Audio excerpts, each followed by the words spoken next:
Hi అండి, నేను రజా healthy kitchen నుంచి ఈరోజు మనం ఉసిరికాయతో పులిహోర చేసుకుందామండి.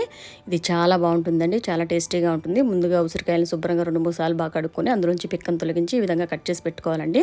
ఇప్పుడు దీన్ని మిక్సీ జార్లోకి వేసుకొని దీన్ని బాగా మెత్తగా ఇలా మిక్సీ పట్టుకోవాలి. ఇప్పుడు ఇందులో కొంచెం అల్లం ముక్కలు, గుప్పుడు కరివేపాకు, 20 పచ్చిమిర్చి తీసుకొని శుభ్రంగా కట్ చేసి పక్కన పెట్టుకుందామండి. ఇప్పుడు ఒక స్టవ్ మీద కడాయి పెట్టుకుని అందులోకి కొంచెం సన్ఫ్లవర్ ఆయిల్, కొంచెం పల్లి ఆయిల్ వేసుకొని అందులో కొంచెం హీట్ ఎక్కిన తర్వాత ఆవాలు వేసుకొని ఆవాలు కొంచెం ఫ్రై అయిన తర్వాత అందులో పల్లీలు వేసుకొని పల్లీలు కొంచెం వేగిన తర్వాత అందులో అల్లం ముక్కలు, ఇంకా కరివేపాకు, పచ్చిమిర్చి కూడా ఇందులో వేసుకొని బాగా ఫ్రై అయిన తర్వాత ఇప్పుడు ఇందులోకి ఒక 2 స్పూన్స్ శనగపప్పు, 1 స్పూన్ మినపప్పు వేసుకొని బాగా ఫ్రై చేసుకోవాలండి. ఇప్పుడు మనం రైస్ కూడా ఇలా చక్కగా రెడీ అయిపోయింది. ఇప్పుడు ఇందులోకి మనము మిక్సీ పట్టి ఉంచుకున్న ఉసిరికాయ గుజ్జు అంతా కూడా ఇందులోకి వేసుకొని వేసిన ఒక 15 సెకండ్స్లోనే స్టవ్ ఆఫ్ చేసుకొని ఇందులోకి రైస్ అంతా వేసుకొని ఈ విధంగా మిక్స్ చేసుకుంటే మన పులిహోర టేస్టీగా చాలా బాగా రెడీ అయిపోతుందండి. ఇది 2 డేస్ అయినా కూడా స్టోరేజ్ ఉంటుంది, పాడవదండి. టేస్ట్ ఇంకా చాలా పెరుగుతుందండి. ఇది నిలవ ఉండే కొద్దీ చాలా బాగుంటుందండి ఉసిరికాయ పులిహోర. ఇలా ఒకసారి ట్రై చేయండి, చాలా టేస్టీగా చాలా బాగుంటుంది.